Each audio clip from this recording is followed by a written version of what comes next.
uchun tilma-yil duoda bo'lgan. Inshaalloh ota-onam hoji qilaman. Yiqqan davlatimga to'ylar qilaman. Mehmonga deb baland uylar quraman.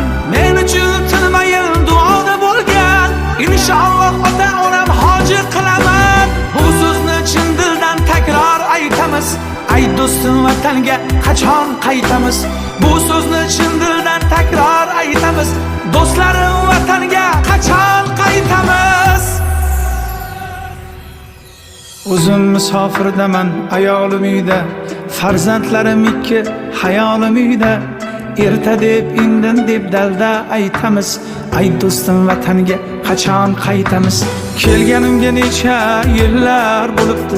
Ota-onam yo'llarim poylab turibdi.